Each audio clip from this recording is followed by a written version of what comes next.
সবাইকে আবারও স্বাগতম অডিও বুক বাই শাকেলে। আমরা কিন্তু পদ্মজা উপন্যাসের একদম শেষ পর্যায়ের দিকে চলে এসেছি।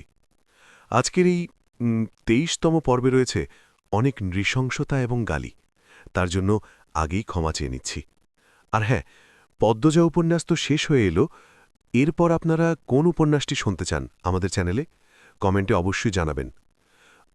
তাছাড়া আপনারা কি এরকম ধারাবাহিক উপন্যাস শুনতে চান নাকি এক পর্বের গল্প শুনতে চান সেটাও কমেন্টে জানাবেন। আচ্ছা, আর একটা কথা, নতুন বছর আসছে আর আমি চাচ্ছি নতুন বছরে আপনাদের বেশি বেশি করে গল্প শোনাতে। আমাদের চ্যানেলে ১,০০০ সাবস্ক্রাইব হতে প্রায় ২০০র মতো সাবস্ক্রাইব লাগে। তো যারা নিয়মিত গল্প শোনেন আমাদের চ্যানেলে কিন্তু এখনও সাবস্ক্রাইব করেননি, আপনারা যদি সাবস্ক্রাইব করেন তাহলে আমরা খুব শীঘ্রই ১,০০০ সাবস্ক্রাইব কমপ্লিট করতে পারব। তাছাড়া গল্প বা যে কোনো মতামত পরামর্শ আপনারা কমেন্টে জানাতে পারেন। অনেক কথা হলো, এবার তাহলে শোনা যাক পদ্মজা গল্পের ২৩তম পর্ব।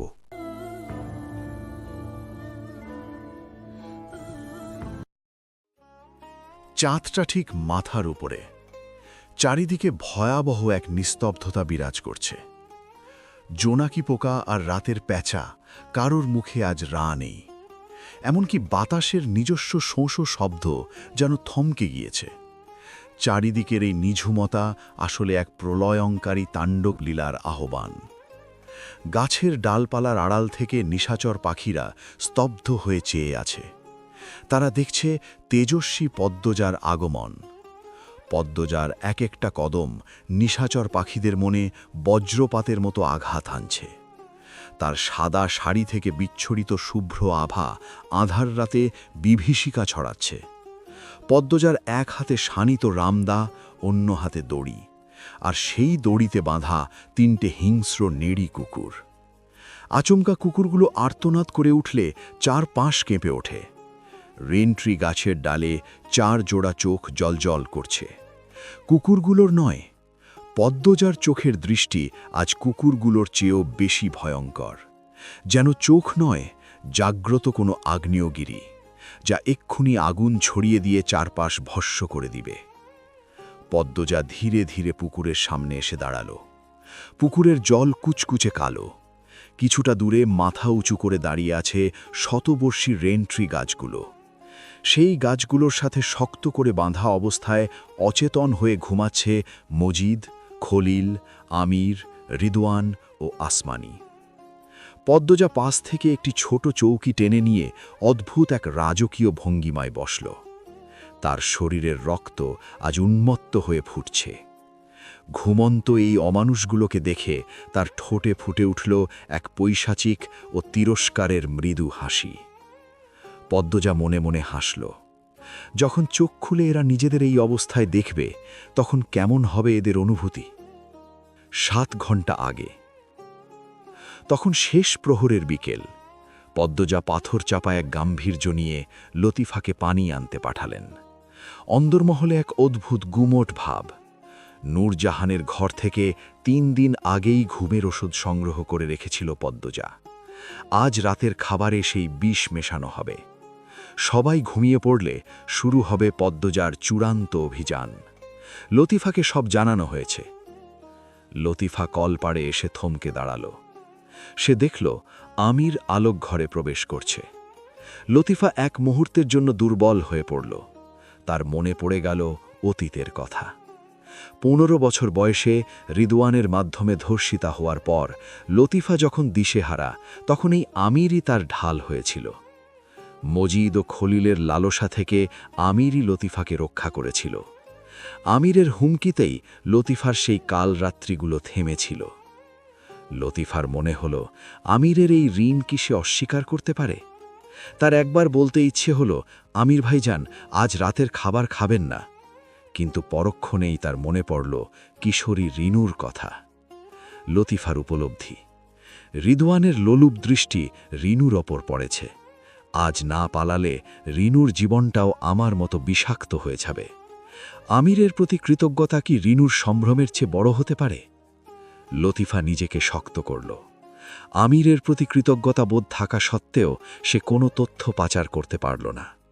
মানুষত্ব আর আগামীর আশঙ্কায় সে দমে গেল। কলসি রেখেই সে দ্রুত পায়ে অন্দরমহলে ফিরে এলো। রান্নাঘরের সেই যান্ত্রিক মুহূর্ত। রান্নাঘরে পা রাখতেই পদ্মজা ঘাড় ঘুরিয়ে তাকাল। তার চাহনি আজ মানুষের মতো নয়, যেন কোনো যান্ত্রিক মূর্তির মতো স্থির। লতিফার খালি হাত দেখে সে যান্ত্রিক ও নিরুত্তাপ স্বরে প্রশ্ন করল, পানি কোথায়? লতিফা চমকে উঠল। সে ভয়ে কলসি আনতেই ভুলে গিয়েছে। সে জোর করে মুখে হাসি ফুটিয়ে তাড়াহুড়ো করে বলল, এখনই আনতেছি, খাড়াও। লতিফার সেই হাসির আড়ালে লুকিয়েছিল এক পৃথিবী ভয় আর আসন্ন ঝড়ের সংকেত। লতিফা কলসি আনতে চলে গেল। পদ্মজা অতি শান্ত হাতে এক এক করে পাতিলে মশলা ঢালল। আজ মুরগি কষানো হবে। পুলিশ ভোরে পূর্ণার নিথর দেহ ফেরত দিয়েছে। বাসন্তী রাতে স্বপ্ন দেখেছিলেন পূর্ণার লাহারি ঘরের পাশে কবর খুঁড়ছে। তাই তার করুণ অনুরোধে পূর্ণাকে সেই লাহারি ঘরের পাশের প্রিয় গোলাপ গাছটির নিচেই কবর দেওয়া হয়েছে। পূর্ণা এখন তার প্রিয় ফুলের সুবাসে পরম শান্তিতে ঘুমাচ্ছে। পদ্মজা আজও কাঁদল না। সে পাথরের মতো স্থির হয়ে কোরআন শরীফ পড়েছে। তারপর পূর্ণাকে মাটি দিয়ে শটান অন্দরমহলে ফিরে এসেছে। তার এই অস্বাভাবিক নিস্পৃহতা দেখে প্রেমা, বাসন্তী ও প্রান্ত সবাই স্তম্ভিত। অন্যদিকে মৃদুল যেন এক জ্যান্ত লাশ। তাকে পূর্ণার কবর থেকে সরানো যাচ্ছে না। পদ্মজা সব ভাবনা ঝেড়ে ফেলে নিজের কাজে মন দিল। লতিফা কলসি নিয়ে হন্তদন্ত হয়ে ফিরে এলো। মেঝেতে কলসি রেখে হাঁপাতে হাঁপাতে বলল, ল পানি। পদ্মজা ঘাড় না ঘুরিয়েই যান্ত্রিক স্বরে প্রশ্ন করল, যা যা আনতে বলেছিলাম আনা হয়েছে? লতিফা মাথা নেড়ে জানাল, হ্যাঁ আনছি। পদ্মজা আবারও নিস্পৃহভাবে এক এক করে জিজ্ঞেস করল, রিনু ব্যাগ গুছিয়েছে? ওকে ডাকো। রিনু কাছেই ছিল। লতিফার ডাকে সে দ্রুত রান্নাঘরে এলো। এতিম রিনু গত রাত থেকে আতঙ্কে কাঁপছে। তার সামনের উঁচু দাঁতগুলো আর কালো চেহারায় ভয়ের ছাপ স্পষ্ট। পদ্মজা রিনুর দিকে তাকিয়ে গম্ভীর ও অস্বাস্থ্য করার সুরে বলল, রাতে বের হয়ে যাবি লুতুবুবুর সাথে। পথে একদম ভয় পাবি না। আমি লুতুবুবুকে কিছু টাকা আর একটা ঠিকানা দিয়েছি। আল্লাহ সহায় আছেন। বিসমিল্লা বলে বের হবি। রিনু বাধ্য মেয়ের মতো মাথা নাড়ল। লতিফা পদ্মজার জীবনের ঝুঁকি নিয়ে শঙ্কিত হয়ে প্রশ্ন করল, তোমারে ওরা কিচ্ছু যদি করে? পদ্মজা উত্তর দিল না। সে যেন বর্তমানের ধরা ছোঁয়ার বাইরে। কিছুক্ষণ পর সে লতিফাকে পরবর্তী কাজের নির্দেশ দিল, আমার ঘর থেকে কাপড়ের ব্যাগটা নিয়ে পুকুর পাড়ের আশেপাশে কোথাও রেখে আসো। এখন বাকি মশলাগুলো বাটো। লতিফা সব কাজ সেরে এসে ফিসফিসিয়ে জানালো, গোয়াল ঘরের পিছনে 3টা কুত্তা বাঁধা আছে। খাওন দিছি, এখন থামছে। আর আলমারির পিছনে সেই বইয়ামটা আছে। রিনু 20 পিঁপড়ে ভরছে ওটায়। পদ্মজা স্থির হয়ে শুনল। এরপর 3 জনে মিলে রাতের রান্নাবান্না শেষ করল। আমিনা সদর ঘরে আলোককে নিয়ে একলা ঘরে বন্দী হয়ে আছেন। তার পৃথিবী এখন ওই ছোট্ট শিশুটি। রিনু রান্নাঘর থেকে বেরিয়ে গিয়েছিল, কিন্তু মিনিট দুয়েকের মাঝেই সে আতঙ্কিত হয়ে ফিরে এলো। রিদবান ভাইজানে আইতাছে, লগে একটা ছেড়ি। পদ্মজার হাত থেমে গেল। তার মানে এই সেই নারী যে পূর্ণার হত্যাকারী রিদবানের ছায়া সঙ্গী। লতিফা রিনুর কাঁপাকাঁপি দেখে ধমক মেশানো আদরে বলল, রিনু ঘরে যা, দরজাটা লাগাই দিবি। রিদবান সদর ঘরে প্রবেশ করল আসমানিকে সাথে নিয়ে। আসমানি বোরকা পরে থাকলেও তার কৌতূহল চাপা নেই। আমিনা আলোককে নিয়ে তড়িঘড়ি করে ঘরে ঢুকে পড়লেন।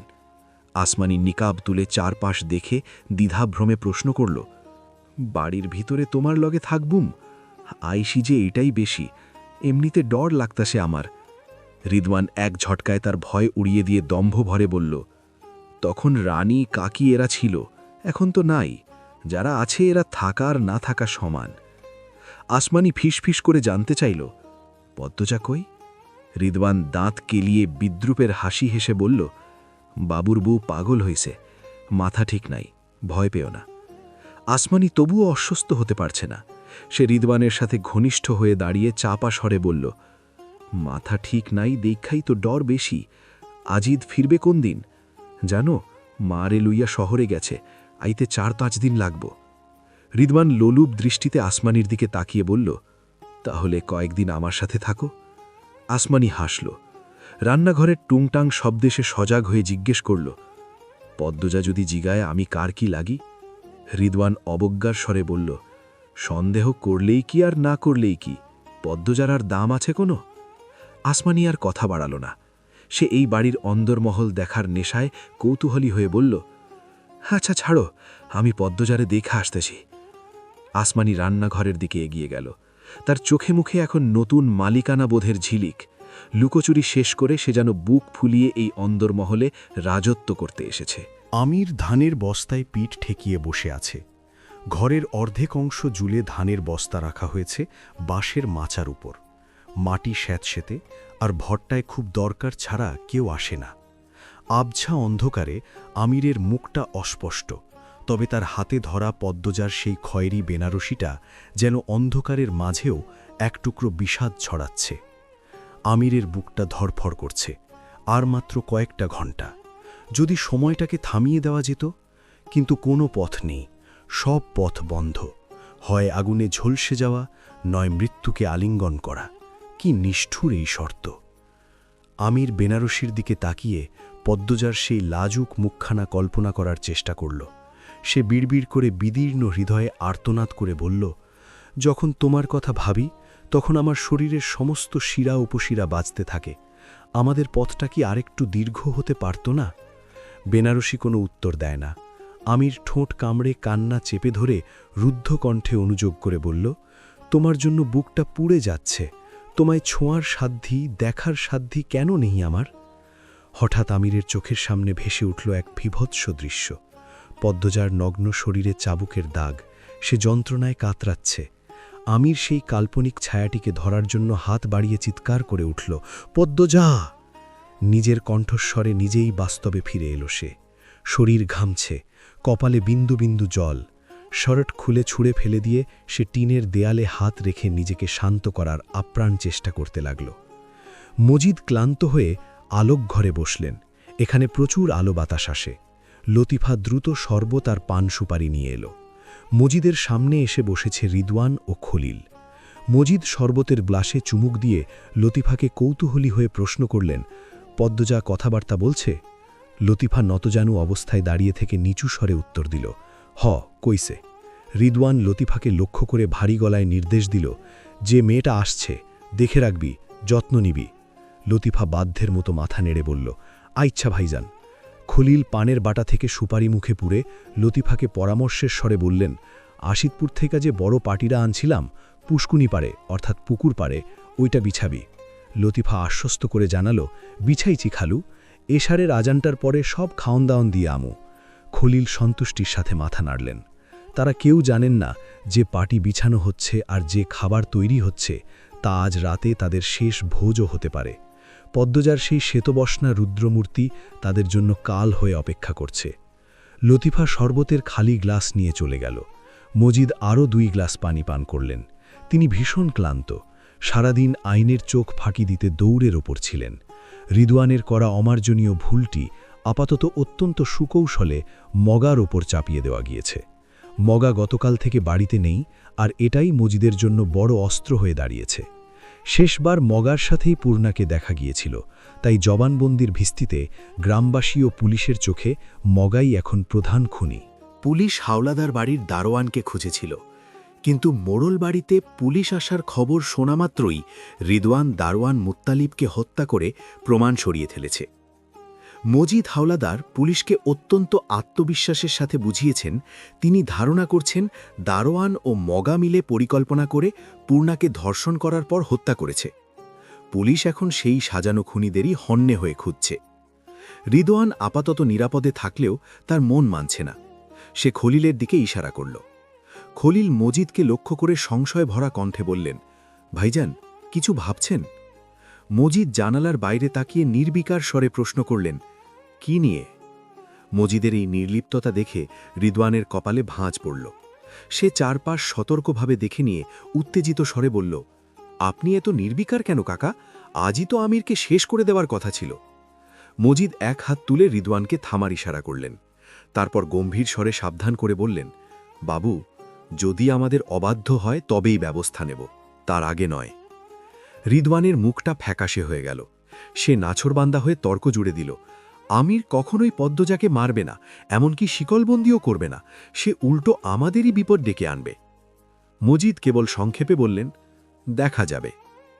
রিদওয়ান অধৈর্য হয়ে মজিদকে আবারও সতর্ক করল, আমিরের জন্য আমাদের যেন বড় কোনো ক্ষতি না হয়ে যায়। মজিদ এবার খলিলকে নির্দেশ দিলেন, দেখ তো আশেপাশে কেউ আছে নাকি, ঘরগুলোও ভালো করে দেখবি। আমির ঠিক সেই মুহূর্তেই ঘর থেকে বের হতে যাচ্ছিল। মজিদের শেষ কথাটা কানে আসতেই সে বিদ্যুতের গতিতে দরজার আড়ালে লুকিয়ে পড়ল। তার হৃৎপিণ্ডের ধরফড়ানি বেড়ে গেল। খলিল আলগা ঘরের প্রথম দুটো ঘর দ্রুত দেখে এসে আশ্বস্ত করলেন, কেউ নাই। খলিল মজিদের আরেকটু কাছে ঘেঁষে বসে ছেলের পক্ষে সাফাই গাইলেন, রিদু কিন্তু হাঁচা কইতাছে ভাইজান, বাবুরে দিয়া আর ভরসা নাই। মজিদ রিদওয়ানের চোখের দিকে সরাসরি তাকিয়ে ব্যঙ্গাত্মক হাসিতে প্রশ্ন করলেন, তুই কি বোঝাতে চাচ্ছিস? বাবু আমাদের খুন করে পদ্মজাকে নিয়ে নতুন করে সংসার পাতবে? এতটা ক্ষমতা কি ওর আছে? রিদওয়ান দমে না গিয়ে তড়িৎ গতিতে উত্তর দিল, এটা কি অসম্ভব কাকা?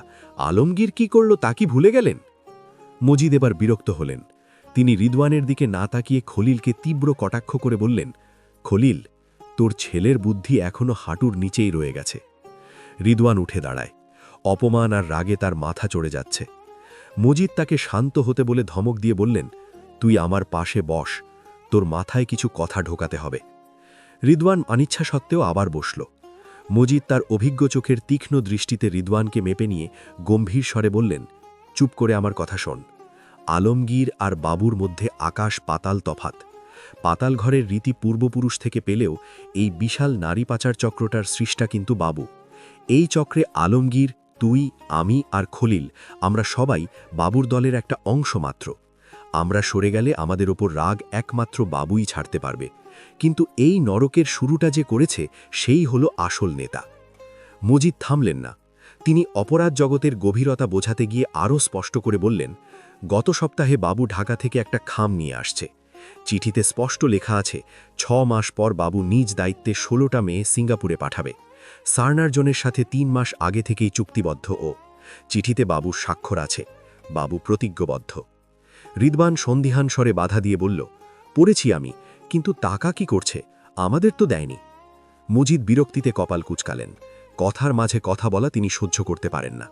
তিনি তীব্র কণ্ঠে বললেন, হয়তো কাজ শেষে দিত। আমার পুরো কথা শোন, মাঝপথে কথা বলবি না। রিদওয়ান চুপসে গিয়ে মাথা নাড়ল।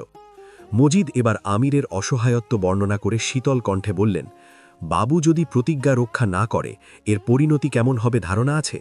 বিদেশের কত শক্তিশালী মানুষের সাথেও কাজ করছে তার কোনো হিসাব আছে? সবার বিরুদ্ধে প্রমাণ বাবুর কাছে থাকলেও এই দেশ পরিচালনা করা প্রভাবশালী নেতারাও এই চক্রের সাথে জড়িত। বাবু পালানোর চেষ্টা করলে তারা ওকে ছেড়ে দেবেন না।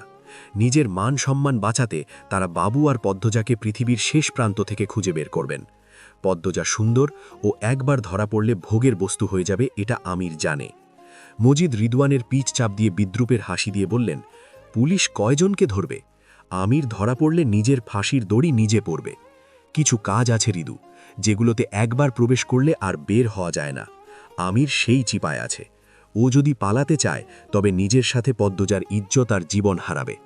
এই ঝুঁকি নেওয়ার সাহস বাবুর কোনোদিন হবে না।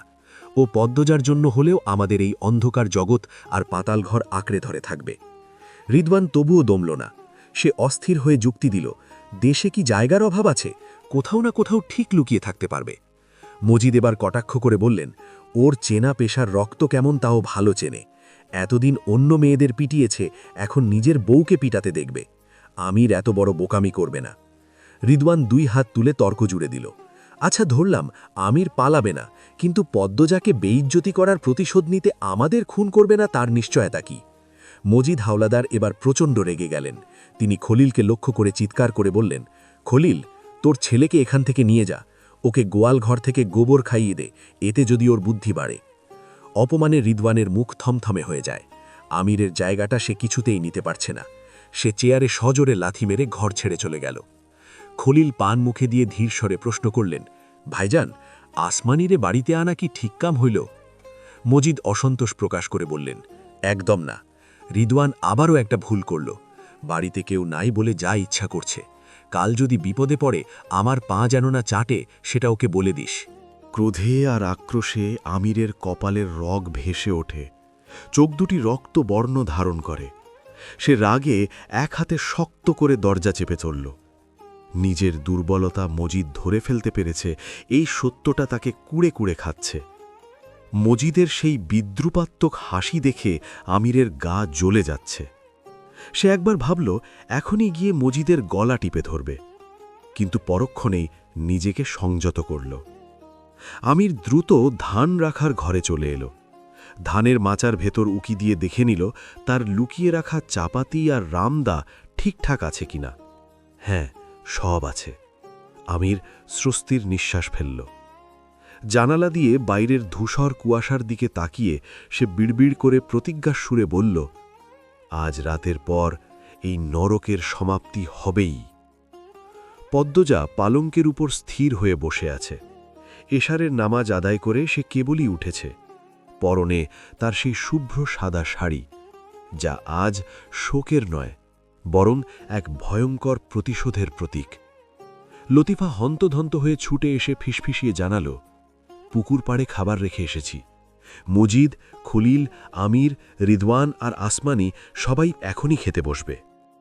পদ্মজা নিস্তেজ ও বরফ শীতল গলায় নির্দেশ দিল, ওরা ঘুমিয়ে পড়লে আমাকে ডেকো। তার এই শান্ত স্বর শুনে লতিফা শিউরে উঠল। মনে হচ্ছে পদ্মজা কোনো সাধারণ কাজের কথা বলছে, অথচ তার আড়ালে লুকিয়ে আছে এক রক্তক্ষয়ী তাণ্ডব। লতিফা দৌড়ে বেরিয়ে গেল। তার বুকের ভেতর যুদ্ধের দামামা বাজছে। পদ্মজা জানালার কাছে গিয়ে দাঁড়াল। নিখুঁত কালো রাতকে চাঁদ তার নরম আলোয় আচ্ছন্ন করে রেখেছে। সে চাঁদের আলো ছোঁয়ার চেষ্টা করল, কিন্তু বাতাসের শীতলতা তার কাছে আজ আগুনের আঁচের মতো মনে হচ্ছে। সে মনে মনে ভাবল, আজ রাতের পর অলন্দপুরের এই বিষাক্ত হাওয়া চিরতরে বদলে যাবে। পুকুর পাড়ে তারা 5 জন গোল হয়ে বসেছে। পদ্মজার হাতের রান্নার চমৎকার ঘ্রাণে চারপাশ মৌ মৌ করছে। সেই ঘ্রাণ নাকে আসতেই আমির বুঝে গেল এটা পদ্মজার হাতের জাদু। সে নিজেকে সামলাতে না পেরে সবার আগে খাওয়া শুরু করল। আশেপাশে জোনাকি পোকার মেলা আর হারিকেনের আলো এক মায়াবী পরিবেশ তৈরি করেছে। মজিদ হাওলাদার তার দাদার প্রিয় এই পুকুর পাড়ে বসে ভোজের আনন্দ নিচ্ছেন। খলিল মুরগির রানে কামড় দিয়ে আমিরকে জিজ্ঞেস করলেন, বাবু, সারাদিন কই থাকোস? আমির সংক্ষেপে উত্তর দিল, এখানেই। মজিদ আমিরের দিকে তীক্ষ্ণ দৃষ্টিতে তাকিয়ে সন্দেহ ভরা কণ্ঠে প্রশ্ন করলেন, কোনো কিছু নিয়ে দুশ্চিন্তায় আছিস? আমির নির্লিপ্তভাবে বলল, না আব্বা। আসমানি আমিরের পাশ ঘেঁষে বসে অপরাধ জগতের ভবিষ্যৎ নিয়ে কৌতূহলী হয়ে প্রশ্ন করল, পরের কামে কদিনের সময় দিছে? আমির রিদওয়ানের দিকে তাকিয়ে পরিকল্পনা জানিয়ে বলল, অনেক দিন। এই কাজ রিদওয়ান নিক। আজিদ আর হাবুকে নিয়ে ট্রলার নিয়ে ভৈরবে চলে যাবে। তারা যখন এই অন্ধকার ব্যবসার ডালপালা বিস্তার করার গল্প করছে, আমির তখন আর চোখে পিছনের রেইন ট্রি গাছটির দিকে তাকাচ্ছে। সেখানে তার অস্ত্র লুকানো আছে। সে ভাবছে, নেশার ঘোরে যখন ওরা বুঁদ হয়ে যাবে, তখনই সে ঝাঁপিয়ে পড়বে। কিন্তু আমিরের সুযোগ আসার পূর্বেই প্রকৃতির নিয়ম পাল্টে গেল। খাবারের সাথে মেশানো সেই তীব্র ঘুমের ওষুধ কাজ করতে শুরু করেছে। মজিদ লতিফাকে খুঁজলেন প্লেট সরানোর জন্য, কিন্তু লতিফা উধাও। মজিদ গালাগালি করতে চাইলেন, কিন্তু তার জিভ আড়ষ্ট হয়ে যাচ্ছে। রিদওয়ান, খলিল, আসমানি সবাই এক অদ্ভুত ক্লান্তির কাছে হেরে যাচ্ছে। তাদের অন্দরমহলে যাওয়ার শক্তিটুকুও আর অবশিষ্ট নেই। ধীরে ধীরে অন্ধকারের কোলে ঢলে পড়ল 5টি পিশাচ তুল্য শরীর। লতিফা কিছুটা দূরে অন্ধকারে লেবু গাছের আড়ালে বসেছিল। মশা কামড়ে তার হাত পা বিষিয়ে দিয়েছে। যখনই দেখল ভোজ আসরের 5 জনই ঘুমিয়ে পড়েছে, তার ঠোঁটে হাসি ফুটে ওঠে। সে ছুটে যায় অন্দরমহলে। পদ্মজা সদর ঘরে শান্ত হয়ে বসেছিল। লতিফা হাঁপাতে হাঁপাতে সব জানাল। তারপর তারা লুকিয়ে রাখা দড়ি আর ওড়না নিয়ে চলে আসে পুকুর পাড়ে। পদ্মজা, লতিফা ও রিনু মিলে ঠান্ডা মাথায় মজিদ, খলিল, আমের, রিদওয়ান এবং আসমানির হাত পা ও মুখ বেঁধে ফেলল। তারপর এক এক করে টেনে নিয়ে গেল রেইনট্রি গাছের সামনে। 5 জনকে 5টি গাছের সাথে বেঁধে তারা স্থির হয়ে দাঁড়াল। লতিফা রিনু ঘেমে একাকার। রিনু তো ভয়ে তর করে কাঁপছে। এমন একটি দুঃসাহসিক কাজে অংশগ্রহণ করে সে হতভম্ব। পদ্মজা বলল, এবার তোমরা বেরিয়ে যাও। লতিফা ও রিনু দুজনের গায়েই বোরখা ছিল। তারা ব্যাগ নেয়ার জন্য অন্দরমহলে দৌড়ে যায়। পদ্মজা বিদায় জানাতে অন্দরমহলে আসে। বের হবার পূর্বে রিনু ও লতিফা পদ্মজাকে জড়িয়ে ধরে কান্না করে দিল। লতিফা বিষণ্ণ গলায় বলল, আবার দেখা হইব তো পদ্ম? আল্লাহ চাইলে আবার আমাদের দেখা হবে বুবু। সামলাইতে পারবা সব? পারব, তুমি বেরিয়ে যাও, আর দেরি করো না। লতিফা এক হাতে ব্যাগ নিয়ে অন্য হাতে রিনুর হাত ধরল। তারপর ছলছল চোখে পদ্মজাকে একবার দেখে বেরিয়ে পড়ল অচেনা গন্তব্যে। আমিনা সদর ঘর থেকে সব কিছু দেখেছেন। এতদিনের পুরনো কাজের মেয়ে চলে যাচ্ছে কেন? তিনি প্রবল আগ্রহ থেকে পদ্মজাকে প্রশ্ন করলেন, লুতু কই যাইতেছে?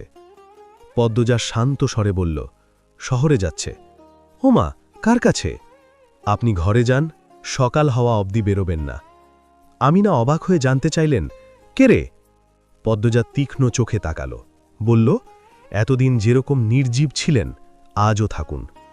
পদ্মজার রান্নাঘর থেকে হাতে রাম দা তুলে নিল। তারপর আমিনাকে জোর করে ঘরে ঢুকিয়ে বাইরে থেকে দরজা বন্ধ করে দিল।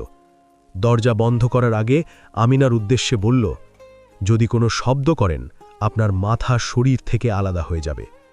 তারপর পদ্মজা রামদা নিয়ে গোয়াল ঘরে গেল। সেখান থেকে 3টে নেড়ি কুকুর নিয়ে পুকুর পাড়ের পথ ধরল। নিশীথে 5 জন মানুষ বাধা অবস্থায় মাথা ঝুঁকে ঘুমাচ্ছে, আর সামনে রামদা হাতে নিয়ে এক অনিন্দ সুন্দরী রূপসী বসে আছে, যার চোখে আজ মায়ার বদলে জ্বলছে প্রলয় শিখা। পাশে 3টে কুকুর দাঁড়িয়ে আছে স্থির হয়ে। দৃশ্যটি যেন কোনো নারকীয় চিত্রপটের অবিকল রূপান্তর। শুনশান নীরবতায় কেটে যায় ক্ষণমুহূর্ত। সময় নেই, প্রতিশোধের লগ্ন আসন্ন। মৃত্যু উপভোগ না করে এই অমানুষগুলো নিঃশব্দে মরে যাক, পদ্মজা তা চায় না। সে 2 জগ হিমশীতল পানি 5 জনের মাথার ওপর ঢেলে দিল। তাতেও তাদের গভীর মোহ ভাঙল না। পদ্মজা এবার রামদার শেষ প্রান্ত দিয়ে পরপর 5 জনের পায়ের তালুতে সজোরে আঘাত করল। এই মারণ আঘাতে কাজ হল, তারা সম্বিত ফিরে পেল। 5 জনই আধবোজা চোখে তাকাল। তাদের ঘুমের ঘোর তখনও কাটেনি, মস্তিষ্ক ভন ভন করছে। পদ্মজা ধীরস্থিরভাবে চৌকি খাটের উপর গিয়ে বসল। রিদওয়ান পদ্মজাকে ঝাপসা দেখছে। সে চোখ বুজে আবার তাকাল। পদ্মজার সেই রহস্যময়ী হাসি হাসি মুখটা ভেসে উঠল, যার হাতে ধরা লোহিত তৃষ্ণার্ত এক রামদা। মজিদ, খলিল এবং আসমানি যখন পরিস্থিতি বুঝতে পারল, তাদের কলিজা শুকিয়ে এলো। তারা চিৎকার করতে চাইল, কিন্তু মুখ দিয়ে কেবল জাতীয় অব্যক্ত শব্দ বের হল। হাত পা ছুটতে গিয়ে তারা টের পেল মৃত্যুর শিকলে তারা আষ্টপিষ্টে বাঁধা। আমির একদৃষ্টে পদ্মজার দিকে তাকিয়ে আছে। তার চোখ দুটি বারবার বুঝে যাচ্ছে, তবে সে চরম সত্যটা ধরতে পেরেছে। সে সবসময় বলতো পদ্মজার নাকি নিজস্ব আলো আছে। আজ এই অন্ধকারাচ্ছন্ন অতলে তলিয়ে যাবার মুহূর্তেও আমিরের মনে হল পদ্মজা যেন তার মনের উঠান আলোর মিছিলে ভরিয়ে দিয়েছে। এক অদ্ভুত প্রশান্তি তাকে গ্রাস করল। পদ্মজা 5 জনকে তীক্ষ্ণ চোখে পরখ করে নিল। তাদের এই ছটফটানি আর ভয়ার্ত চাউনি পদ্মজার কাছে পৃথিবীর শ্রেষ্ঠ তৃপ্তিকর দৃশ্য। আমিরের অযত্নে বেড়ে ওঠা চুলের দিকে তাকিয়ে পদ্মজা উঠে দাঁড়াল। সে রিদওয়ান ও মজিদের পাশে গিয়ে বসল। দূরে সন্তান হারা কোনো প্যাঁচা অশুভ স্বরে ডেকে উঠল। পদ্মজা তাদের ওপর ঝুঁকে পড়ে মৃদু হেসে শীতল কণ্ঠে বলল, তবে আজ থেকে শুরু হোক মহোৎসব। পদ্মজার সেই হিমশীতল কণ্ঠস্বর তাদের হৃৎপিণ্ডে হাতুড়ির মতো আঘাত করল। আসমানি ভয়ে ঘামছে, গোঙাচ্ছে। পদ্মজা এবার হিজল গাছটির আড়াল থেকে সেই কাপড়ের ব্যাগটি বের করে আনল। ব্যাগটি উল্টো করতেই মেঝেতে শব্দ করে বেরিয়ে এলো 3টে বৈয়াম, চাপাতি, ছুরি, রামদা আর তীক্ষ্ণ তলোয়ার। অস্ত্রগুলোর ঝিলিক দেখেই বন্দীদের আত্মা খাঁচা ছাড়া হবার উপক্রম হল। খলিল হাওলাদার ভয়ে পা দিয়ে মাটি খুঁড়তে খুঁড়তে গোঙানো শুরু করলেন। পদ্মজা একটি ধারালো ছুরি নিয়ে খলিলের দিকে এগিয়ে এলো। পদ্মজা খলিলের উপর ঝুঁকে পড়ে তার মাথার চুল শক্ত করে ধরল এবং দাঁতে দাঁত চেপে কিড়মিড় করে বলল, যে হাত দিয়ে এতদিন নিরপরাধদের হত্যা করা হয়েছে, আজ আমি সেই হাত চিরতরে উপড়ে ফেলব। খলিলের চোখ দুটি মার্বেলের মতো বড় বড় হয়ে গেল। পদ্মজার রন্ধ্রে রন্ধ্রে তখন পূর্ণার মৃতদেহের সোঁদা গন্ধ আর সেই আঁচড় কাটা মায়াবী মুখটা ভেসে উঠছে। ক্রোধে হিতাহিত জ্ঞান হারিয়ে সে খলিলের চুল ধরে রেইনট্রি গাছের সাথে সজোরে কয়েকবার আঘাত করল। খলিলের মাথা ফুলে টিলার মতো উঁচু হয়ে গেল। যে চোখে এতদিন হিংস্রতা ছিল, সেখানে কেবলই করুণ আরতি। পদ্মজা ছুরি দিয়ে খলিলের হাত পায়ের চামড়া নিখুঁতভাবে ছিঁড়ে নিল। তারপর বৈয়াম থেকে গুঁড়ো মরিচ নিয়ে সেই রক্তাক্ত ক্ষতস্থানে লেপে দিল। খলিল যন্ত্রণায় কুঁকড়ে গেলেন। তার চোখ ফেটে নোনা জল বেরিয়ে এলো, কিন্তু গলার বাঁধন তাকে কেবল উ শব্দের মাঝেই সীমাবদ্ধ রাখল। খলিলকে যন্ত্রণার সাগরে ভাসিয়ে দিয়ে পদ্মজা এবার রিদওয়ানের দিকে ফিরল। মধ্যরাতের বাতাস যেন আরও উত্তপ্ত হয়ে উঠেছে। পদ্মজা দ্বিতীয় বৈয়ামটি নিয়ে রিদওয়ানের দিকে এগিয়ে এলো। পদ্মজার এক একটা কদম রিদওয়ানের আত্মাকে কাঁপিয়ে তুলছে। পদ্মজা মুখের সামনে মুখ নিয়ে এক বিভৎস হাসি হেসে বলল, রাখে আল্লাহ মারে কে, হ্যাঁ। রিদওয়ান দূরে সরে যাবার চেষ্টা করল। পদ্মজা এক থাপায় রিদওয়ানের মুখের ওড়নার বাঁধন খুলে দিল। বাঁধন খুলতেই রিদওয়ান মজিদের দিকে তাকিয়ে উন্মাদের মতো চিৎকার করে বলল, আমি আগেই বলেছিলাম এই মেয়ে আমাদের ধ্বংসের কারণ হবে, কথা শোনেননি? পদ্মজা খপ করে রিদওয়ানের তালুর চুল টেনে ধরল। রিদওয়ান ঘৃণায় পদ্মজার মুখে থুতু ছুঁড়ে মারল, কিন্তু পদ্মজা ক্ষিপ্র গতিতে সরে গেল। সেই থুতু রিদওয়ানের নিজের মুখের ওপরই পড়ল। রিদওয়ান এবার চরম ধৃষ্টতা দেখিয়ে কটমট করে তাকিয়ে বলল, বেশ্যামাগী, তোরে প্রথম দিনই মেরে ফেলা উচিত ছিল। পদ্মজা উঠে দাঁড়াল। সে শরীরের সমস্ত শক্তি সঞ্চয় করে সজোরে এক লাথি মারল রিদওয়ানের মুখে। লাথি খেয়ে রিদওয়ানের মাথা রেইনট্রি গাছের সাথে সজোরে আঘাত পেল। মস্তিষ্ক যেন মুহূর্তেই ভন ভন করে উঠল। রিদওয়ান কিছু বুঝে ওঠার আগেই পদ্মজা তার প্যান্টের ভেতর বৈয়ান থেকে সেই বিষাক্ত পিঁপড়াগুলো ঢেলে দিল। কয়েক সেকেন্ডের মধ্যেই স্পর্শকাতর অঙ্গে শত শত বিষাক্ত দংশন অনুভব করে রিদওয়ানের মুখ নীল হয়ে গেল। সে যন্ত্রণায় কুঁকড়ে গিয়ে পদ্মজার দিকে তাকিয়ে তীব্র আক্রোশে চিৎকার করে উঠল, কি দিসোস? খানকি ঝি, প্যান্টের ভেতর কি দিসোস তুই? পদ্মজা কোনো উত্তর দিল না। সে নির্বিকার চিত্তে রিদওয়ানের সেই বিভৎস আর্তনাদ উপভোগ করতে করতে কুকুরগুলোকে মুক্ত করে দিল। কুকুরগুলো পদ্মজার দিকে একবার তাকিয়ে সজোরে ঘেউ ঘেউ করে পিছিয়ে গেল। পদ্মজা তৃতীয় বৈয়াম থেকে রক্তমাখা কাঁচা মাংসের কয়েক টুকরো বের করল। মাংস দেখে ক্ষুধার্ত কুকুরগুলোর চোখ লোভে চকচক করে উঠল। পদ্মজা এক টুকরো মাংস নিয়ে মুজিদের সামনে গিয়ে দাঁড়ালো এবং মাংসের টুকরোটি মুজিদের উরুর ওপর ছেড়ে দিল। কুকুরগুলো লুলুপ হয়ে মুজিদের ওপর ঝাঁপিয়ে পড়ল। চোখের পলকে মুজিদের হাত, পা ও মুখের চামড়া ছিঁড়ে আলাদা হয়ে গেল। মজিদ যন্ত্রণায় গোঙাতে গোঙাতে চোখের ইশারায় পদ্মজাকে আকুতি জানাতে লাগলেন যেন এই নারকীয় কাণ্ড থামানো হয়। ওদিকে রিদওয়ান যখন পিঁপড়ার কামড়ে অতিষ্ঠ, তখন সে তার দম্ভ ভুলে পদ্মজাকে ব্যাকুল হয়ে মিনতি করল, আমারে বাঁচাও, তুমি দেবী, তুমি আমার মা, আমি আর কোনোদিন অন্যায় করব না। পদ্মজা তবুও নির্বিকার। এরপর সে খলিল হাওলাদারের সামনে গিয়ে দাঁড়াল। খলিল কুকুরগুলোর হিংস্রতা দেখে ভয়ে সেখানেই প্রস্রাব করে দিলেন। পদ্মজা মুখ দিয়ে হুস শব্দ করতেই কুকুরগুলো এবার খলিলের ওপর ঝাঁকিয়ে পড়ল। সবশেষে পদ্মজা শেষ মাংসের টুকরোটি নিয়ে আসমানির সামনে গিয়ে দাঁড়াল। আসমানি পদ্মজাকে কাছে দেখে কান্নায় ভেঙে পড়ল। পদ্মজা তার মুখের বাঁধন খুলে দিতেই আসমানি আর্তস্বরে অনুনয় করল, আল্লাহর দোহাই লাগে ভাবি, আমারে ছাইড়া দেন, আমি আপনার গোলামি করুম সারা জীবন। পদ্মজা আসমানির উপর ঝুঁকে পড়ে তার গাল আলতো করে ছুঁয়ে শীতল ও আদুরে স্বরে বলল, তুমি তো ভীষণ সুন্দর। এই বরফ শীতল স্পর্শ আসমানিকে আষ্টপিষ্টে ভয়ের জালে জড়িয়ে ফেলল। পদ্মজা হঠাৎ আসমানির চুলের মুঠি শক্ত করে ধরে গর্জনের সুরে বলল, আমি কোনো পুরুষ নই যে তোমার রূপ দেখে ভুলে যাব।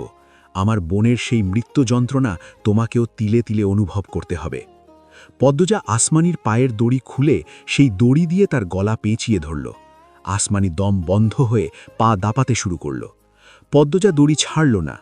যতক্ষণ না আসমানির নাক মুখ দিয়ে রক্ত বেরিয়ে এলো, ততক্ষণ সে পূর্ণ শক্তির সাথে দড়িটি টেনে ধরে রইল। কিছুক্ষণ পর আসমানি নিস্তেজ হয়ে পড়ল। তার জিহ্বা বেরিয়ে এসেছে, চোখ দুটি উল্টে গেছে। পদ্মজা তার নিষ্পন্দ দেহ থেকে দূরে সরে দাঁড়াল। পিঁপড়ার কামড়ে রিদওয়ানের সর্বাঙ্গ তখন অবশ। পদ্মজা ছুরি নিয়ে তার সামনে এসে দাঁড়াল এবং বিরামহীনভাবে রিদওয়ানের শরীরে আঘাত করতে থাকল। রিদওয়ান যন্ত্রণায় ফেটে পড়ে আর্তনাদ করল, আর না, মেরে ফেলো আমায়। পদ্মজা দাঁতে দাঁত চেপে রিদওয়ানের গাল টিপে ধরল এবং শীতল আক্রোশে ফিসফিস করে বলল, এই চোখগুলো দিয়ে আর কোনোদিন কোনো মেয়েকে লালসা নিয়ে দেখতে পারবে না, কোনো দিন না। এক মুহূর্তের ব্যবধানে পদ্মজা ছুরি দিয়ে রিদওয়ানের একটি চোখ উপড়ে নিল। রাতের আকাশ বিদীর্ণ করে রিদওয়ানের এক আকাশ সমান চিৎকার অলন্দপুরের প্রান্তরে আছড়ে পড়ল। রিদওয়ানের এক চোখ থেকে গলগল করে তাজা রক্ত ঝরছে। মাংসের লোভে উন্মত্ত কুকুরগুলো বিরামহীনভাবে চিৎকার করে যাচ্ছে। পদ্মজা তার বাক্য শেষ করেই নৃশংসভাবে রিদওয়ানের অন্য চোখেও ছুরি বসিয়ে দিল। এরপর কোনো সময় না দিয়ে ক্ষিপ্র হাতে ছুরি দিয়ে রিদওয়ানের মুখের উপর এক বিভৎস তীরছা টান মারল। রিদওয়ানের নাক ছিঁড়ে ওপরের ঠোঁট দুই ভাগ হয়ে গেল। আর্তনাদ করার ন্যূনতম শক্তিটুকুও সে পেল না। তার আগেই চেতনার অতল গহ্বরে তুলিয়ে গেল সে। পদ্মজা আজ মানুষ নয়, সে এক জীবন্ত আগ্নেয়গিরি। তার শীতশুভ্র শাড়ি ইতিমধ্যে শত্রুর রক্তে লাল হয়ে উঠেছে।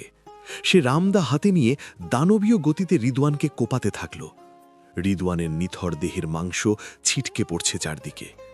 গাছের আড়ালে লুকিয়ে থাকা নিশাচর পাখিরা একসাথে ডেকে উঠল। হয়তো তারা এই বিচার দেখে পদ্মজাকে সাহস যোগাচ্ছে, নয়তো প্রকৃতির এই ভয়াবহ রূপ দেখে ভয়ে আর্তনাদ করছে। মিনিট 10 পর পদ্মজা স্থির হয়ে দাঁড়াল। তার সারা মুখ আজ রক্তে অস্পষ্ট। কেবল জ্বলন্ত দুটি চোখ ছাড়া আর কিছু চেনার উপায় নেই। তার সাদা শাড়ি এখন রক্তে জবজবে। মাথার সামনের চুলগুলো রক্তে আঠালো হয়ে কপালে লেপ্টে আছে। তার বুকটা হাঁপড়ের মতো ওঠানামা করছে। রাতের বাতাস যেন পদ্মজার এই অসীম সাহসিকতায় মুগ্ধ হয়ে তাকে আলিঙ্গন করতে ধেয়ে এলো। পদ্মজার রক্তমাখা রামদা সরিয়ে রেখে হাতে তুলে নিল শানিত চাপাতি। সে ধীর পায়ে এসে দাঁড়ালো মুজিদ হাওলাদারের সামনে। কুকুরের কামড় আর আঁচড়ে মুজিদ তখন মরণোত্তর যন্ত্রণায় ধুঁকছেন। পদ্মজা তার মুখের বাঁধন খুলে দিল মুজিদের শেষ আকুতিটুকু শোনার জন্য। মুজিদ অস্পষ্ট স্বরে বিড়বিড় করে বললেন, মা, মা, আমায়। মুজিদ কথা শেষ করতে পারলেন না। পদ্মজা এক আকাশ সমান আক্রোশে চিৎকার করে এক আঘাতে মুজিদের মস্তক বিখণ্ডিত করে ফেলল। ফিনকি দিয়ে রক্ত ছিটকে পড়ল চারদিকে। বুড়বুড় শব্দে পেটের নাড়িভুড়ি ফেটে রক্ত বেরিয়ে এলো। পদ্মজা থামল না। তার রক্তের তৃষ্ণা যেন আজও মেটেনি। সে এবার খলিলের মুখের বাঁধন খুলে দিল। খলিলকে দেখে এখন এক রক্তমানবী মনে হচ্ছে। খলিল হাউমাউ করে কেঁদে উঠে আরতি জানালেন, ও মা, আমারে ছাইড়া দে, আমি তোমার বাপের মতো, আমারে ছাইড়া দেও। পদ্মজা এক পৈশাচিক হাসি হাসল। তার দাঁতেও লেগে আছে রক্তের ছোপ। কোথায় গেল তার সেই ভুবন মোহিনী রূপ? সে আজ প্রতিহিংসার অতল সাগরে নিমজ্জিত। পদ্মজা চাপাতিটি দুই হাতে শক্ত করে ধরে উদ্ভ্রান্তের মতো খলিলকে কোপাতে থাকল। হাড় কাটার সেই ক্যাচ ক্যাচ শব্দে চারপাশ কেঁপে উঠল। আঘাতে আঘাতে খলিলের কান, নাক আর হাত শরীর থেকে বিচ্ছিন্ন হয়ে গেল। পদ্মজা ক্লান্ত হয়ে চাপাতিটি খলিলের মুখের ভেতর ঢুকিয়ে দিয়ে বাঁ হাতের ছুরিটি সজোরে তার পেটে গেঁথে দিল। রিদওয়ান, মজিদ আর খলিলের রক্ত ধারা হয়ে বইতে শুরু করল। মিশে যেতে চাইল পুকুরের সে কালো জলের সাথে। পদ্মজা ক্লান্ত হয়ে মাটিতে বসে পড়ল। নেড়ি কুকুরগুলো এই ভয়াবহতা দেখে ভয়ে দূরে সরে গেছে। সেই ভয়াবহ তাণ্ডব থামতেই চারদিকে এক গভীর নিস্তব্ধতা নেমে এলো। পদ্মজা ভীষণ ক্লান্ত। সে চোখ বুজে লম্বা একটা নিঃশ্বাস নিয়ে মাথা তুলে আমিরের দিকে তাকালো। আমির এতক্ষণ পলক নিশ্চোখে পদ্মজাকেই দেখছিল। পদ্মজাকে তাকাতে দেখে সে ধীর গতিতে চোখ সরিয়ে নিল। তার চোখের ওপর পড়ে থাকা চুলগুলো উদ্ভ্রান্তের মতো বাতাসে উড়ছে। আমির নির্বিকার, তার মধ্যে কোনো ছটপটানি নেই, নেই কোনো ভয়ের চিহ্ন। সে যেন এক নির্লিপ্ত ধ্যানী। পদ্মজা ঘাড় ঘুরিয়ে দেখল ঘাসের ওপর পড়ে আছে সেই তলোয়ারটি, যেটি আমির তাকে উপহার দিয়েছিল। পদ্মজা টলমল পারে উঠে দাঁড়ালো এবং তলোয়ারটি হাতে নিল। তারপর ফিরে তাকালো আমিরের দিকে। সেদিন এই তলোয়ার হাতে তুলে দিয়ে আমির জীবন নেওয়ার অনুমতি দিয়েছিল। আর আজ পদ্মজা কেবলই এক বিচারক। প্রিয় স্বামীর সেই প্রিয়তমা পদ্মবতী সে আজ নয়। সে শক্ত হাতে তলোয়ার নিয়ে আমিরের দিকে এগিয়ে যেতে লাগল। যত সে এগোচ্ছে ততই তার বুকের ভেতরে সে কঠিন আবরণটা যেন খসে পড়ছে। এক নরম, কোমল ও করুণ অনুভূতি তাকে আচ্ছন্ন করে ফেলছে। পদ্মজা আমিরের সামনে আসতেই আমির শান্ত চোখে তাকালো। রাতের বাতাসে পদ্মজার দু একটি অবাধ্য চুল উঠছে। অদ্ভুত ব্যাপার হলো, এই রক্তমাখা বিভৎস রূপও পদ্মজার রূপের বাহার ম্লান করতে পারেনি। অন্তত আমিরের চোখে পদ্মজা আজও সেই অনিন্দ সুন্দরী। নির্জন নিরিবিলি সেই নিশিথিনীতে আমিরকে এত কাছে দেখে পদ্মজার তপ্ত চোখগুলো হঠাৎ শীতল হয়ে এলো। তার মনে হল আমিরের নিথর চোখ, হাত, বুক আর প্রশস্ত বাহু যেন আজ হাজারটা অব্যক্ত কথা বলছে। এই তো সেদিন এই মানুষটাই তার শক্তপোক্ত দুহাতে পদ্মজাকে আংলে নিয়ে নতুন সংসারে পা রেখেছিল, উপহার দিয়েছিল এক নতুন পৃথিবী।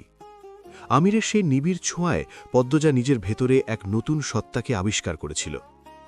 পুরনো সেই সোনালী স্মৃতিগুলো ভেবে পদ্মজার কণ্ঠনালীতে এক অসহ্য যন্ত্রণা দলা পাকিয়ে উঠছে।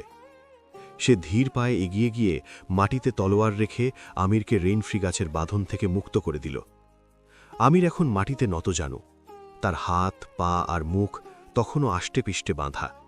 পদ্মজা আমিরের সামনে বসে তার সেই নিখুঁত মুখচ্ছবি পর্যবেক্ষণ করতে লাগল। এরপর অতি সাবধানে আমিরের প্রশস্ত বুকে একখানা হাত রাখল সে। পদ্মজার ওই সামান্যতম স্পর্শ আমিরের সারা সত্তাকে কাঁপিয়ে তুলল। যেন শান্ত সমুদ্রে হঠাৎ প্রলয়ঙ্করী ঢেউ গর্জে উঠল। আকাশ চিরে নেমে এলো সহস্র বজ্রপাত। কুকুরগুলো দূরে দাঁড়িয়ে অবাক চোখে এই দৃশ্য দেখছে। পদ্মজার চোখ আজ ছলছল করছে। আমিরের মনে হল আকাশের রূপালী চাঁদটা ঠিক পদ্মজার মাথার ওপরেই স্থির হয়ে আছে। সে তার সব অনুভূতি হারিয়ে ফেলেছিল, কিন্তু পদ্মজার চোখের ওই টলটলে মায়া দেখে তার পাষাণ বুকটা আজ হু হু করে কেঁদে উঠল। পদ্মজা তার চাউনিতে যেন হৃদয়ের সবটুকু প্রেম ঢেলে দিয়েছে। এত রক্তপাত, এত ঘৃণা আর পৈশাচিকতার পরও পদ্মজার চোখে পুরনো সেই প্রেম দেখে আমির স্তম্ভিত হয়ে গেল। বুকটা আর কত পূর্বে, যখন নিয়তি বলছে একসাথে থাকা সম্ভব নয়, তখন কেন এই মায়ার হাতছানি? আমিরের এই মৌনতা আর নির্লিপ্ততা বুঝিয়ে দিচ্ছে সে পদ্মজার দেওয়া কোনো আঘাতকেই আর পরোয়া করে না। আমিরের সেই মায়াবী চোখ দুটি যেন পদ্মজাকে গ্রাস করে ফেলছে। পদ্মজার আজ বড্ড কান্না পাচ্ছে। বুকের কোনো এক অতল গহ্বর থেকে একরাশ অভিমান আজ অশ্রু হয়ে দুচোখ ফেটে বেরিয়ে আসতে চাইছে। সে ভাঙা গলায় আর্তস্বরে প্রশ্ন করল, কেন আমায় ভালোবাসলেন না? তার কণ্ঠে ঝরে পড়ছে হাজার বছরের হাহাকার। আমিরের এক চোখ দিয়ে গড়িয়ে পড়ল নোনা জল।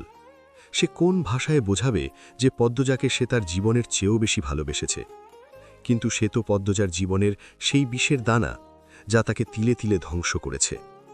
ভালোবাসা বুঝি এমনই এক ভয়ঙ্কর মহামারীর নাম, যেখানে প্রিয়জনকে ছাড়া বেঁচে থাকা মানেই নিঃস্ব হয়ে যাওয়া। এই মহামারীতে আক্রান্ত হয়ে কেউ হয় বৈরাগী, আর আমির বেছে নিয়েছে মৃত্যু। পদ্মজা হঠাৎ ঝুঁকে পড়ে আমিরের কপালে এক শেষ চুমু খেল। আমিরের হৃৎপিণ্ড যেন পুড়ে ছাই হয়ে যাচ্ছে, নিঃশ্বাস আটকে যাচ্ছে তার। পদ্মজা চোখের জল সামলাতে না পেরে রুদ্ধ কণ্ঠে বলল, আপনার দুটি সত্তার একটি আমার স্বামী, আমি তাকে শ্রদ্ধা করি, কিন্তু অন্য সত্তাটি এক জঘন্য অপরাধী, আর সেই সত্তার জন্য আপনাকে আজ মরতে হবে। পদ্মজা ঠোঁটে ঠোঁট চেপে নিজের কান্না আটকাচ্ছে। আমির শান্ত চোখে মাথা নত করল। পদ্মজা ভাবছে তার ভেতরের সেই তেজ আজ কোথায় গেল। আমিরের এই মৌন ভালোবাসা তাকে পুড়িয়ে খাক করে দিচ্ছে। 6টি বছর কি তাহলে শুধুই অভিনয়ের নিপুণ কারুকার্য ছিল? না, এ যে এক কাঙালের আকুতি। কিন্তু এই ভালোবাসাই তো বিশ্বাসঘাতকতা করেছে। পদ্মজা কাপা হাতে খাপ থেকে তলোয়ার বের করল। তলোয়ারের ঝিলিক দেখে তার বুকের ভেতরটা দ্রিম দ্রিম করে বেজে উঠল। সে কোনো মতে নিজেকে সামলে নিয়ে আমিরের মুখের বাঁধন খুলে দিল। আমিরের আর্তনাদ শোনার জন্য নয়, বরং সে চায় আমির শেষবারের মতো কিছু বলুক। কিন্তু আমির নির্বাক। সে কেবল মাথা নত করে তার প্রাপ্তি হিসেবে মৃত্যুর জন্য অপেক্ষা করছে। পদ্মজা আঘাত করতে গিয়েও থমকে যাচ্ছে। সে নিজেকে কঠিন করে কাঠখোট্টা গলায় জিজ্ঞেস করল, কিছু বলার আছে? আমির চোখ তুলে তাকালো, সেই চিরচেনা মায়াবী দৃষ্টি, যে চাউনি পদ্মজার বুক তীরের মতো এফোর ওফোর করে দেয়। এই পৃথিবীতে শ্যামবর্ণ হয়তো অবহেলিত, অথচ রূপসী পদ্মজা এই শ্যামবর্ণ পুরুষটির প্রেমে পড়েই আজ নিঃস্ব। আমির শান্ত ও গভীর স্বরে বলল, গত 4 দিনের যন্ত্রণার একাংশ যদি তুমি অনুভব করতে, তাহলে আমাকে খুন না করে বাঁচিয়ে রাখতে, কারণ আমার জন্য প্রকৃত শাস্তি হতো বেঁচে থাকা। আমির কথা শেষ করার আগেই চোখের পলক ফেলার পূর্বে পদ্মজা তার বুকের মাঝখানে সজোরে তলোয়ার ঢুকিয়ে দিল। তলোয়ার বুক ভেদ করে পিঠ দিয়ে বেরিয়ে এলো। আচমকাই আক্রমণে আমির স্তব্ধ হয়ে গেল। তার মুখ দিয়ে তপ্ত রক্ত বেরিয়ে এলো। শেষবারের মতো বুকের সব যন্ত্রণা 2 চোখ ছাপিয়ে বেরিয়ে পড়ল তার। আমিরের মুখ দিয়ে অঝরে রক্ত ঝরতে দেখে পদ্মজার পায়ের তলা সরে গেল। সে হিতাহিত জ্ঞান হারিয়ে তলোয়ার টেনে বের করল। আমিরের দেহটা দপ করে মাটিতে লুটিয়ে পড়ল। পদ্মজার বুকের ভেতর যেন আস্ত পাহাড় ধসে পড়ল। সে পাগলের মতো আমিরের হাত পায়ের বাঁধন খুলে দিল। তার বুক চিরে এখন কেবল হাহাকার বেরিয়ে আসছে। সে আমিরের রক্তাক্ত দেহটা জড়িয়ে ধরে অঝরে কাঁদতে কাঁদতে বলল, যাবেন না, আমায় ফেলে যাবেন না। আমিরের শরীরটা 2-3 বার প্রবলভাবে কেঁপে উঠে নিথর হয়ে গেল। চারদিকে এক বিভীষিকাময় নীরবতা। পদ্মজা মাথায় হাত দিয়ে উদ্ভ্রান্তের মতো এদিক সেদিক তাকাচ্ছে। তার চোখের সামনে আজ সব স্বপ্ন চুরমার হয়ে যাচ্ছে। সেই পতনের শব্দে তার মগজ যেন চূর্ণ বিচূর্ণ হয়ে যাচ্ছে। পদ্মজা বুক ফাটিয়ে এক আর্তনাদ করে উঠল। 2 হাতে মাটি চাপড়ে চিৎকার করে কেঁদে উঠল, আল্লাহ, আল্লাহ! সেই আর্তনাদ নিশাচর পাখিদেরও স্তব্ধ করে দিল। আল্লাহ নামটি যেন অলন্দপুরের আকাশে বাতাসে প্রতিধ্বনিত হতে থাকল। এই একটি ডাকই বুঝিয়ে দিল পদ্মজা আজ সব হারিয়ে নিঃস্ব। সে আপনজনদের মৃত্যু দেখতে দেখতে আজ বড় পরিশ্রান্ত। পদ্মজা অবুঝ শিশুর মতো হাঁটুতে ভর দিয়ে একবার ডানে একবার বামে যেতে থাকল। তারপর ধীর পায়ে আমিরের মাথার কাছে এসে বসল। আমিরের সেই মায়াবী চোখ দুটি তখনও খোলা, যেন পদ্মজাকে দেখার তৃষ্ণা তার মেটেনি। হঠাৎ পদ্মজার কানে ভেসে এলো আমিরের সেই কণ্ঠস্বর, তোমাকে দেখার তৃষ্ণা আমার কখনোই মিটবে না পদ্মবতী। পদ্মজা চমকে উঠল, ডানে বামে তাকালো, কেউ নেই। কিন্তু আমিরের পুরনো কথাগুলো চারপাশ থেকে তাকে বিঁধতে থাকল। সে বাস্তব দুনিয়া থেকে অনেক দূরে সরে গেছে। যন্ত্রণায় ছটফট করতে করতে সে 2 হাতে মাটি খামচে ধরল। কাঁদতে কাঁদতে একসময় তার গলার স্বর বুঝে এলো। সে সিজদার মতো করে আমিরের লাশের ওপর নুইয়ে পড়ল। তারপর অতি সন্তর্পণে আমিরের চোখ দুটি চিরতরে বন্ধ করে দিল। হঠাৎ পদ্মজা পাগলের মতো উঠে দাঁড়াল। যেখানে ভোজের আয়োজন হয়েছিল সেখানে ছুটে গিয়ে সে খুঁজে বের করল আমিরের সেই প্রিয় প্লেটটি, যাতে 2টি পদ্মফুল আঁকা ছিল।